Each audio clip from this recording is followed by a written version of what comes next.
Perkenalkan, nama saya Yusma, NIM 229022495344. Bidang studi Pendidikan Guru Sekolah Dasar Angkatan 1 PPG dalam jabatan tahun 2022 Universitas Negeri Makassar.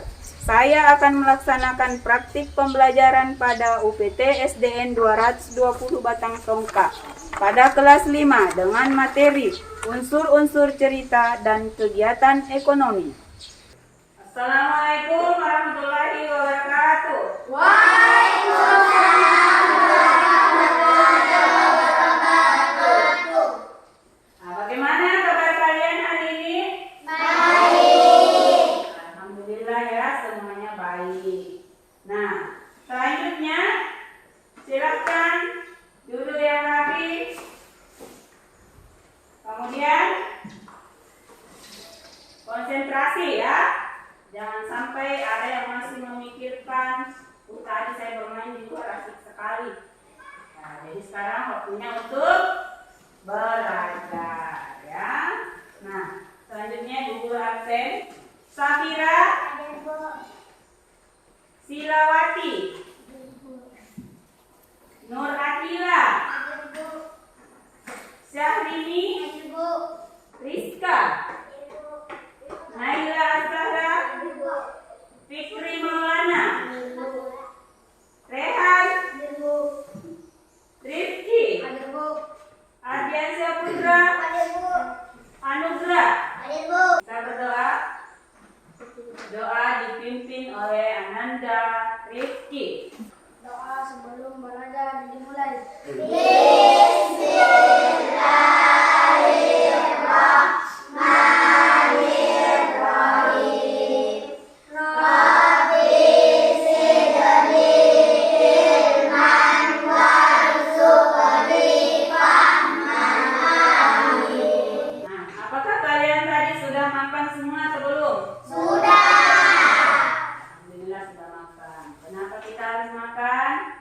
Supaya tubuh kita sehat. Selain itu pikiran juga jernih dan sehat, bisa konsentrasi. Karena apa? Tubuh yang sehat, pikiran yang sehat itu akan sangat menunjang kita untuk mengikuti proses pembelajaran. Ingat ya, belajar itu penting. Ya, kita harus belajar kapanpun dan dimanapun. Nah, selanjutnya kita menyanyikan dulu lagu Garuda Pancasila. Oke, bersiap semua. 1, 2, 3. Garuda Pancasila, atulah pendukungmu. Patriot proklamasi, sedia berkorban untukmu. Pancasila dasar negara, rakyat adil makmur sentosa.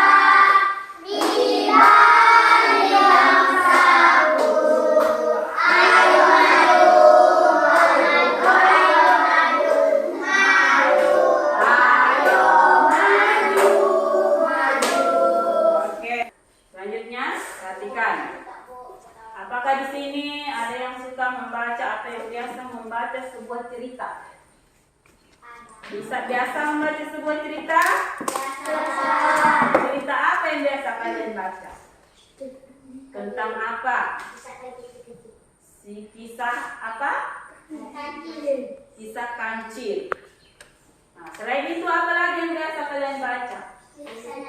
Siksa neraka. Selain itu apa lagi? Ada? Taman? Nah, kira-kira di dalam cerita itu ada yang berperan baik atau tidak? Ada yang berperan jahat atau tidak? Nah, jadi pertanyaan-pertanyaan tadi itu ada kaitannya dengan pelajaran kita hari ini, ya. Nah, tidak yang ada berperan jahat, berperan baik. Nah, itu biasa disebut sebagai tokoh dalam sebuah cerita. Silakan perhatikan di papan tulis tujuan pembelajaran kita hari ini.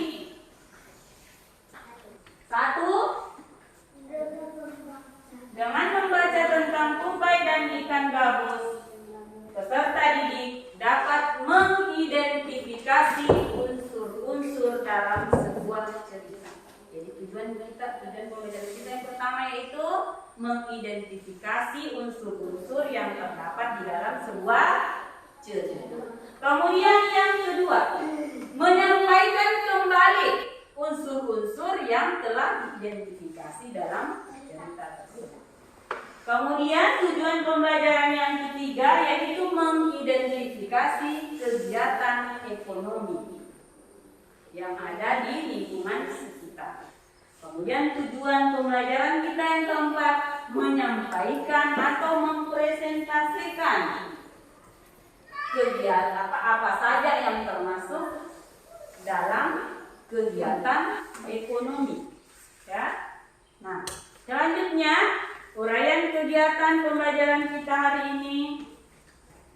Yang pertama, nanti Bu Guru akan jelaskan materinya. Kalian perhatikan dan Ibu Guru akan membagi kalian dalam beberapa kelompok untuk mengerjakan soal-soal yang terdapat di dalam LKPD.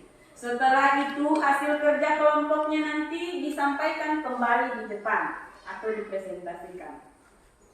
Setelah itu kita lanjut mengerjakan tugas evaluasi mandiri. Ya, nah, perhatikan kembali di papan tulis. Nah, jadi di sini ada pertanyaan. Tahukah kamu seorang pendongeng? Pendongeng, ya.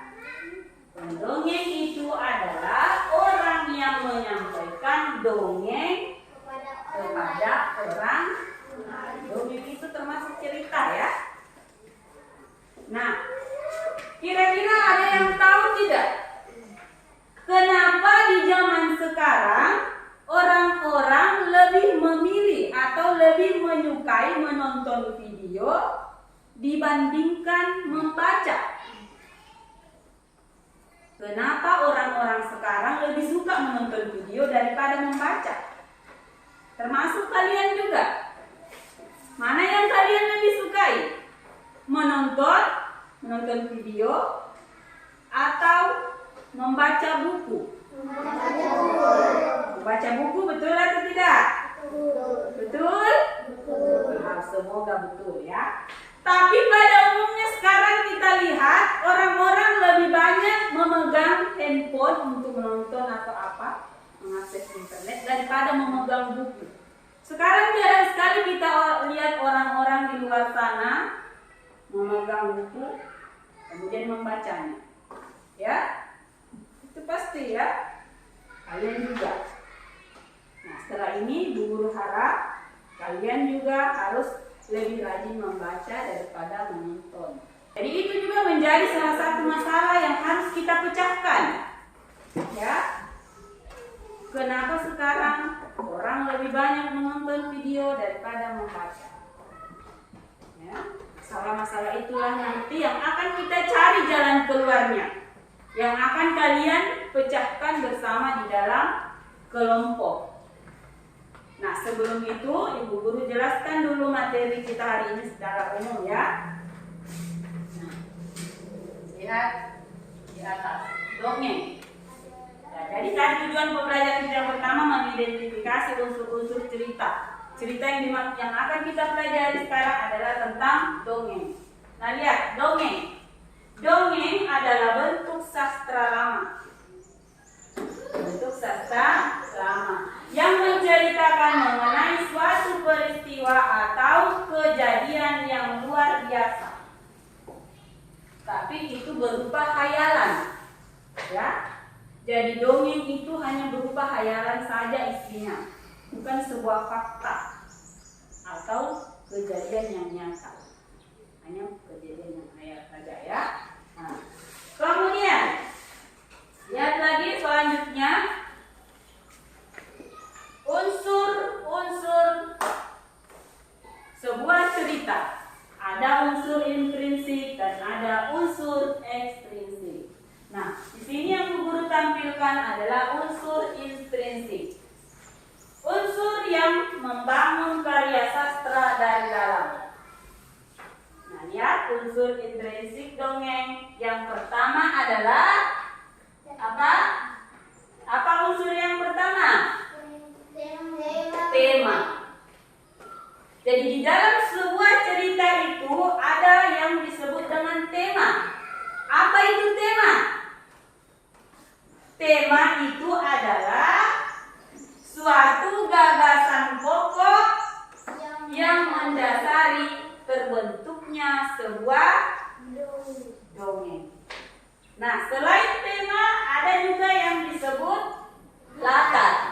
Latar itu adalah ruang waktu atau suasana serta alat pada peristiwa atau kejadian yang terjadi dalam sebuah karya sastra, ya termasuk dongeng. Ya, jadi tempat. Latar itu biasa juga kita sebut dengan tempat, di mana terjadinya sebuah cerita itu. Ya. Kemudian tokoh.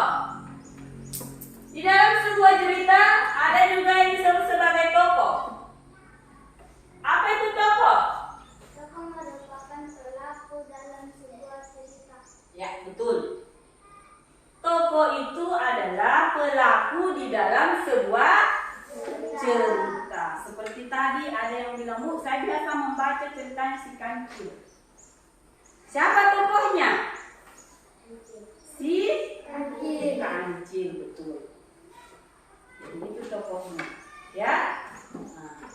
Kemudian yang keenam, penokohan, watak atau karakter. Penokohannya itu watak atau karakter. Watak biasa kita sebut dengan sifat. Nah, tadi kan ada yang bilang, Bu, saya biasa menonton film. Di dalam film itu ada yang berperan jahat, ada yang berperan baik, ya. Nah, itu biasa disebut dengan wataknya. Bagaimana wataknya? Apakah dia baik, ya, sopan, seperti itu yang dimaksud, ya, suka menolong. Ya, itu yang biasa disebut dengan watak. Nah, selanjutnya sudut pandang. Sudut pandang itu adalah posisi pengarang, ya, yang memandang suatu peristiwa dalam sebuah cerita. Kemudian yang kedelapan ada lagi yang disebut dengan amanat. Amanat itu adalah sebuah pesan yang disampaikan dalam cerita tersebut. Misalnya, ya, biasa kita baca ceritanya Malin Kundang, atau pernah kita nonton videonya. Ada yang tahu ceritanya Malin Kundang? Tidak ada. Nah, tidak, ceritanya Malin Kundang itu adalah seorang anak yang durhaka kepada orang tua. Ya, dia durhaka kepada orang tua. Nah, di dalam cerita Malin Kundang itu kita bisa mengambil sebuah pesan atau amanat bahwa kita tidak boleh durhaka kepada orang tua. Jadi itu yang disebut dengan amanat atau pesan, ya. Dan masih banyak lagi. Misalnya amanatnya kita harus saling tolong menolong. Itu juga adalah suatu amanat yang terdapat dalam sebuah cerita. Kita harus menolong teman yang kesusahan. Itu juga salah satu contoh amanat, ya. Nah, lanjut, perhatikan lagi di depan. Nah, di sini ada lagi unsur ekstrinsik. Kalau tadi unsur intrinsik, dan sekarang unsur ekstrinsik. Nah, lihat apa saja yang termasuk di dalamnya. Yang pertama yaitu latar belakang. Latar belakang penciptaan adalah kapan karya sastra atau cerita tersebut diciptakan. Itu namanya latar belakang. Ya, misalnya jadi cerita tersebut diciptakan atau dibuat pada tahun 2015. Nah, itu maksudnya, ya. Kemudian unsur yang kedua, kondisi masyarakat pada karya sastra diciptakan adalah keadaan masyarakat baik itu ekonomi, sosial, budaya, politik pada saat karya sastra diciptakan. Ya. membahas masalah ini ya. Kita fokus dulu di unsur intrinsik. Nah, selanjutnya latar belakang pengarang. Ada juga latar belakang pengarang. Nah, yang termasuk di dalamnya itu riwayat hidupnya penulis, kemudian kondisi psikologisnya dan aliran sastra penulis. Selanjutnya ciri-ciri dongeng. Nah, ini yang mau kita pelajari hari ini, dongeng. Apa ciri-cirinya itu dongeng? Yang pertama apa? Apa ciri-cirinya dongeng yang pertama? Dongeng itu biasanya diceritakan dengan alur yang sederhana. Kemudian yang kedua apa? Alur ceritanya singkat dan cepat. Kemudian yang ketiga apa?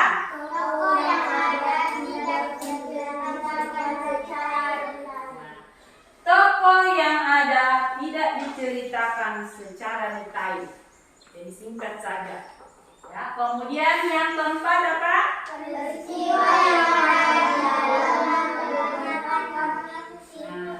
Peristiwa yang ada di dalamnya. Lihat yang keempat. Peristiwa yang ada di dalamnya kebanyakan fiktif atau khayalan. Jadi di dalam sebuah dongeng itu peristiwanya hanya khayalan saja, bukan kenyataan. Ya. Selanjutnya ciri dongeng yang kelima apa? Ditulis dengan gaya pencitraan secara lisan. Dan yang keenam, lebih menekankan pada bagian isi atau peristiwa.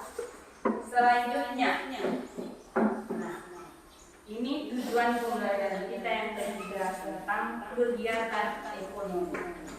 Apa itu kegiatan ekonomi? Ada yang tahu apa itu kegiatan ekonomi? Ayo angkat tangan. Apa itu kegiatan ekonomi?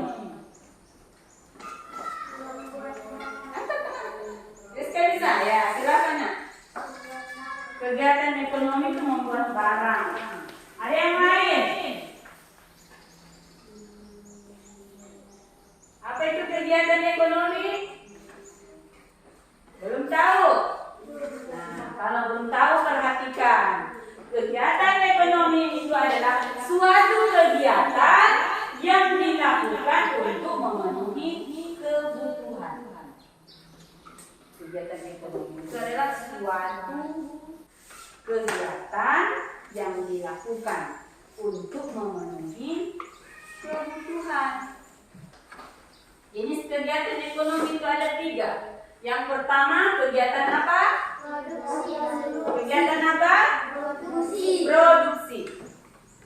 Atau membuat barang. Kemudian yang kedua apa?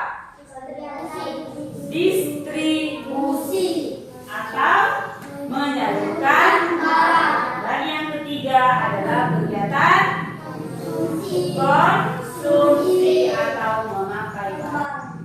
Jadi ada berapa jenis kegiatan ekonomi? 3. Yang pertama apa? Produksi. Yang kedua apa? Distribusi. Yang ketiga? Konsumsi. Nah, selanjutnya tujuannya apa? Tujuan dari kegiatan ekonomi yaitu sebagai sarana pemenuhan kebutuhan dan menghasilkan keuntungan bagi manusia. Ya, kegiatan ekonomi itu pasti menguntungkan, ya. Nah, tadi kan ada yang pertama kegiatan ekonomi, jenis yang pertama itu produksi. Misalnya memproduksi sepatu, ya. Setelah sepatunya diproduksi, disalurkan barangnya. Kegiatannya namanya distribusi. Ya, setelah didistribusikan, dibawa ke toko, dijual, kemudian kalian beli. terus dipakai.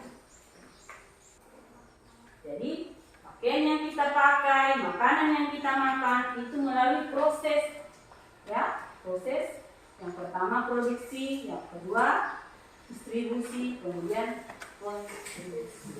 Nah, selanjutnya yang ketiga, membeli barang-barang untuk perlengkapan rumah tangga. Itu juga termasuk kegiatan konsumsi. Pekerjaan itu dibedakan menjadi dua. Ya, ada pekerjaan yang menghasilkan barang dan ada pekerjaan yang menghasilkan jasa. Betul. Ya. Nah, yang mana itu pekerjaan yang menghasilkan barang dan yang mana pekerjaan yang menghasilkan jasa? Ada yang tahu contoh pekerjaan yang menghasilkan barang apa? Pekerjaan yang menghasilkan sebuah atau suatu barang. Apa?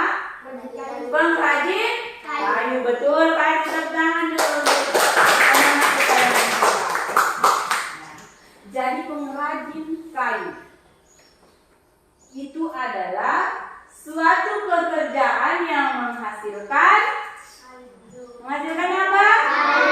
Barang. Barang apa contohnya kira-kira? Kursi, betul.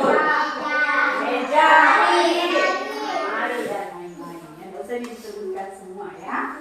Yang intinya kalian tahu ya bahwa pekerjaan yang menghasilkan barang itu seperti ini ya. Kemudian berikutnya pekerjaan yang menghasilkan jasa. Dokter. Betul, tepuk tangan lagi. Karena Rifki sudah beberapa kali menjawab dan benar, silakan Rifki ambil hadiah yang guru sediakan di atas meja. Ayo nak, maju. Yang lain juga kalau mau, jangan malu-malu menjawab. Oke. Nah, silakan duduk dan perhatikan kembali. Nah, selain dokter, Polisi. apa lagi? Polisi. Betul jawaban Putra. Silakan Putra ambil hadiahnya. Oke, tepuk tangan dulu teman-teman sekalian. Nah, selanjutnya apa lagi pekerjaan yang menghasilkan jasa? Safira? Tentara, betul. Ayo Safira ambil hadiahnya. Tadi sudah ada 3, dokter, polisi, tentara. Kira-kira masih ada yang tahu tidak apa lagi pekerjaan lainnya? Contoh pekerjaan yang menghasilkan barang. Yang pertama yaitu pengrajin. Pengrajin itu pengrajin kayu biasa misalnya ya. Kemudian yang kedua apa? Pelukis. Apa yang dihasilkan pelukis? Gambar atau lukisan. Kemudian yang ketiga, peternak. Apa yang dihasilkan peternak? Susu. Siapa tadi yang jawab susu? Anugerah, silakan ambil hadiahnya. Kalau mau jawab kita keras-keras supaya guru dengar. Ya. Oke. Terima kasih ya. Selanjutnya, apa lagi nih? Yang keempat, penjahit. Apa yang dihasilkan? Baju. Banyak yang benar. Lanjut. Contoh pekerjaan yang menghasilkan jasa. Polisi. Guru. Tadi tidak ada yang menjawab guru ya. Nah, guru itu adalah sebuah pekerjaan yang menghasilkan jasa, bukan barang. Barang apa yang dihasilkan? Jasa kan? Nah, dia menghasilkan jasa. Selanjutnya polisi. Tadi sudah ada yang jawab polisi ya. Kemudian tukang cukur. Tukang cukur itu adalah suatu pekerjaan yang menghasilkan Jasa. Kemudian dokter. Ya, ada tadi yang menjawab dokter. Jadi masih banyak lainnya ya, tidak bisa disebutkan satu persatu. Akhirnya kita tepuk semangat dulu supaya lebih semangat. Tepuk semangat.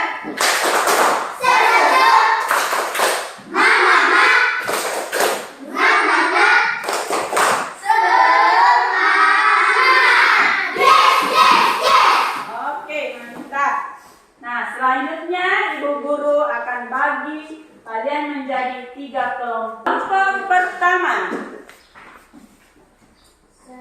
Nah, kelompok pertama Ibu Guru beri nama kelompok polisi. Kelompok polisi anggotanya siapa saja?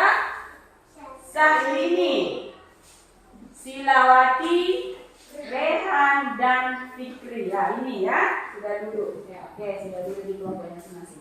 Kemudian kelompok dua tentara. Yang ini ya, di sini kelompok tentara. Rizka, Naila, Putra, dan Ferdi. Oke, sudah duduk semua di kelompoknya. Dan kelompok tiga yaitu kelompok dokter. Nah, semoga nanti jadi dokter semua. Ya, anggotanya siapa saja? Rifki, Anugrah, Nur Akila, dan Safira. Sudah betul ya? Oke, sekarang silakan duduk yang rapi. Guru bagikan di LKPD-nya untuk dikerjakan secara berkelompok. Di LKPD ini ada soal-soal yang harus kalian jawab bersama, bukan sendiri. Dikerjakan secara bersama-sama. Tulis nama kelompok tak di sini yang ada titik-titiknya ya. Tulis apa nama kelompok tak. Kemudian siapa saja anggota kelompoknya, tulis di angka 1 siapa, 2 siapa, 3 dan 4 ya. Ini membaca gitu. Saya jawab dulu. Gantian kita menulis. Saya jawab tadi. Kau membaca di atas. 2 nanti yang menulis. Saya jawab. Safira menulis. Oke. Nah, tulis dulu nama kelompok lah. Pakai atas dulu nanti.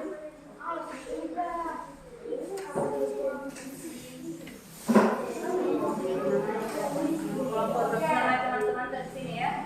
Oke.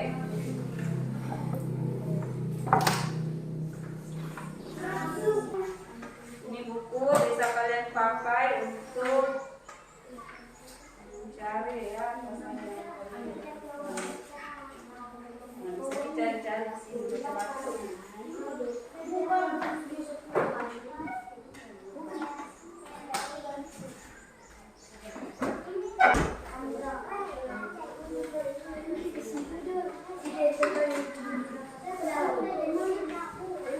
Kalau sudah ditulis namanya, silakan buka halaman selanjutnya.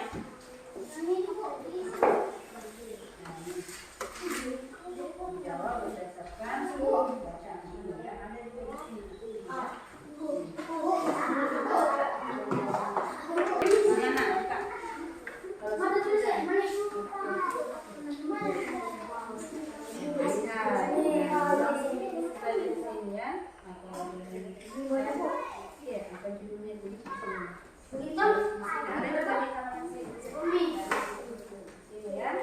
kemudian kalau tidak paham apa yang ditanyakan, cari-cari saja.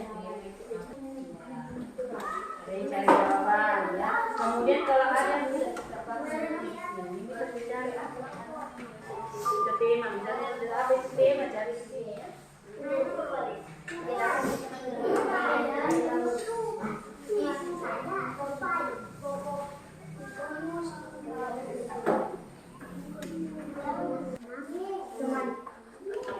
Oke, sudah mana lagi?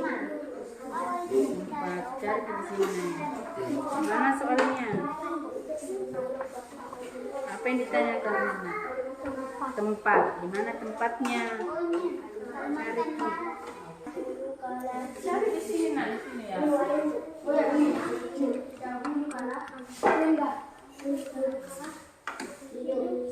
Main batu sama angkat. Tempat. Nah, ini tempat. Mana tempat?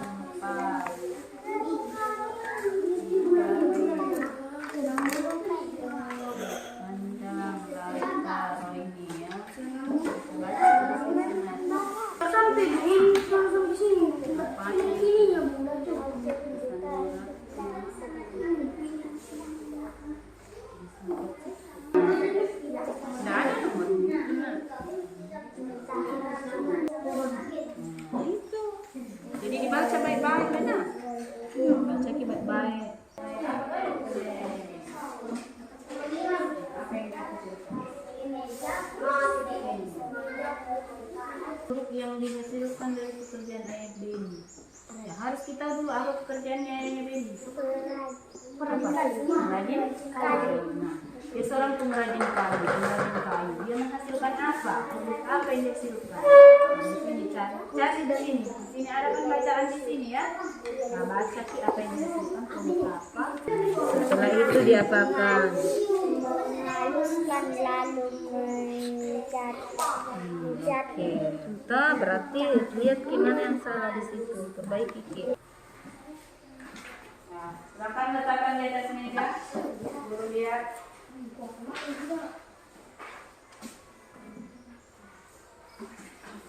Bedahkan gabus. Betul.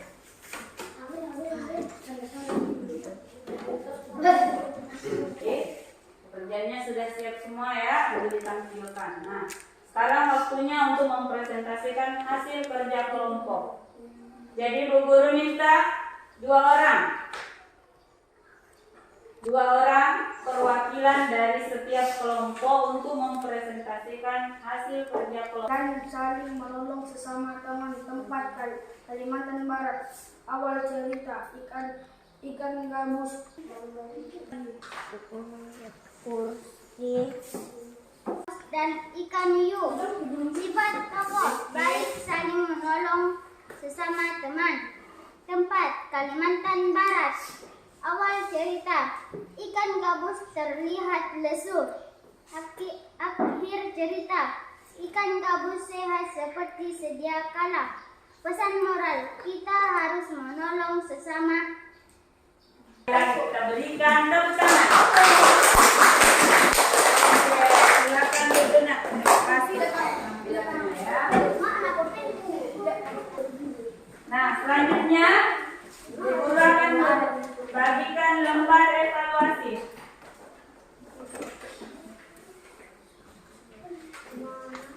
Kerja secara mandiri ya. Tulis nama.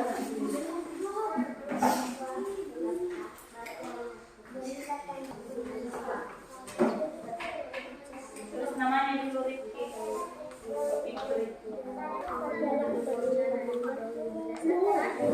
Di kebun pasar ikan hendak melihat kuncingan di tengah kebun itu ada boneka.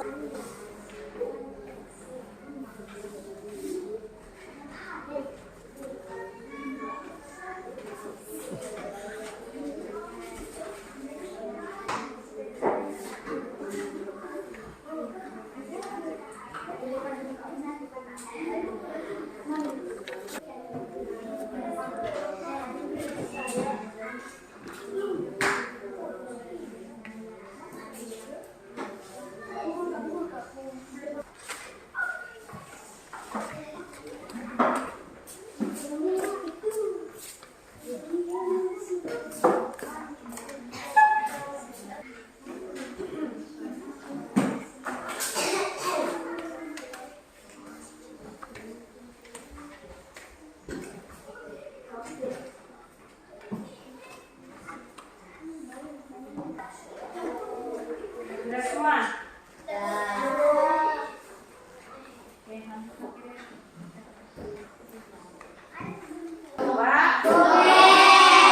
Selain itu apa lagi? Nah, kita mempelajari tentang kegiatan ekonomi. Kegiatan ekonomi tadi itu ada 3. Produksi, distribusi, dan konsumsi. Kira-kira bagaimana perasaan kalian setelah belajar hari ini? Gimana rasanya? Senang? Nah, oke, bagus ya. Kalau merasa senang, berarti itu bagus. Ya. Dan tadi Bu Guru juga sudah menilai hasil pekerjaannya. Dan nilainya sudah bagus semua. Ya. Nah, Bu Guru akan berikan PR atau tugas di rumah. Nah, lihat di bukunya. Jadi tugasnya di rumah yaitu halaman 100 berapa? Oke. Tugasnya di rumah halaman 101 nomor 1 dan nomor 2. Silahkan dikerjakan di rumah. Untuk pertemuan kita selanjutnya, kita akan mempelajari tentang pembagian pecahan. Ya, oke. Jadi silahkan kalian pelajari di rumah ya. Nah, tentang pembagian pecahan. Kalian bisa baca buku yang sudah disediakan. Ya. Rena diperbaiki dulu dulunya. Nah, silakan Nanda Rizky untuk memimpin doa setelah belajar. Doa setelah belajar dimulai.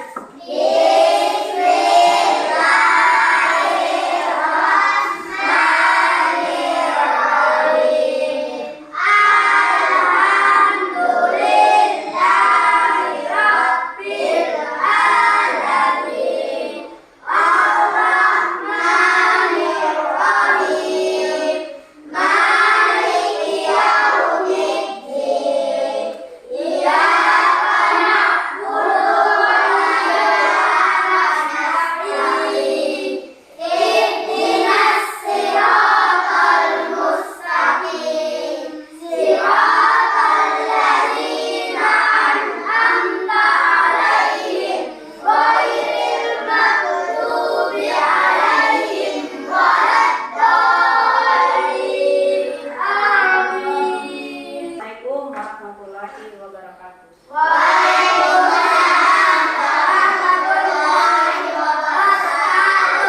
Oke, yang ibunya paling rapi, kita pulang duluan. Silakan kelompok dokter.